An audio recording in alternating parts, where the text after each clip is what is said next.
राधे राधे दोस्तों, हरी सिमरन में आपका स्वागत है। दोस्तों, आज हम एक बहुत ही दिव्य कथा जिसमें भगवान किस तरह से अपने भक्तों के मान का मर्दन करते हैं, आइए उसका वाचन करते हैं। श्री कृष्ण द्वारिका में रानी सत्यभामा के साथ सिंहासन पर विराजमान थे। निकट ही गरुड़ और सुदर्शन चक्र भी बैठे थे। तीनों के चेहरे पर दिव्य तेज झलक रहा था। बातों ही बातों में रानी सत्यभामा ने श्री कृष्ण भगवान से पूछा कि हे प्रभु, आपने त्रेता युग में राम के रूप में अवतार लिया था। सीता आपकी पत्नी थी, क्या वे मुझसे भी ज्यादा सुंदर थी? द्वारिकाधीश समझ गए कि सत्यभामा को अपने रूप का अभिमान हो गया है। तभी गरुड़ ने भी कहा कि भगवान, क्या दुनिया में मुझसे भी ज्यादा तेज गति से कोई उड़ सकता है? उधर सुदर्शन चक्र से भी रहा नहीं गया और वह भी कह उठे कि भगवान, मैंने बड़े बड़े युद्धों में आपको विजयश्री दिलवाई है, क्या संसार में मुझसे भी शक्तिशाली कोई है?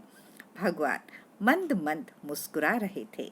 वे जान रहे थे कि उनके इन तीन भक्तों को अहंकार हो गया है और इनका अहंकार नष्ट होने का समय आ गया है।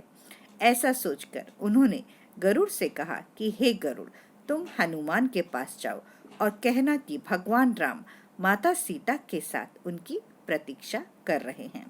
गरुड़ भगवान की आज्ञा लेकर हनुमान को लाने चले गए। इधर श्री कृष्ण ने सत्यभामा से कहा, हे देवी, आप सीता के रूप में तैयार हो जाएं, और स्वयं द्वारिकाधीश ने राम का रूप धारण कर लिया। मधुसूदन ने सुदर्शन चक्र को आज्ञा देते हुए कहा कि तुम महल के प्रवेश द्वार पर पहरा दो और ध्यान रहे कि मेरी आज्ञा के बिना महल में कोई प्रवेश न करे। भगवान की आज्ञा पाकर चक्र महल की प्रवेश द्वार पर तैनात हो गया। गरुड़ ने हनुमान के पास पहुंचकर कहा कि हे वानर श्रेष्ठ, भगवान राम माता सीता के साथ द्वारिका में आपसे मिलने के लिए प्रतीक्षा कर रहे हैं। आप मेरे साथ चलें, मैं आपको अपनी पीठ पर बैठाकर शीघ्र ही वहां ले जाऊंगा।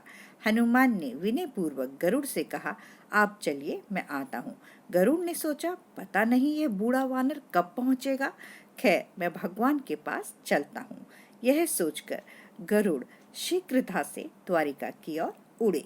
पर यह क्या, महल में पहुंचकर गरुड़ देखते हैं कि हनुमान तो उनसे पहले ही महल में प्रभु के सामने बैठे हैं। गरुड़ का सिर लज्जा से झुक गया।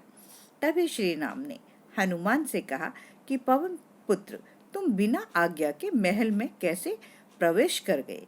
क्या तुम्हें किसी ने प्रवेश द्वार पर रोका नहीं? तो हनुमान ने हाथ जोड़ते हुए सिर झुकाकर अपने मुंह से सुदर्शन चक्र को निकालकर प्रभु के सामने रख दिया।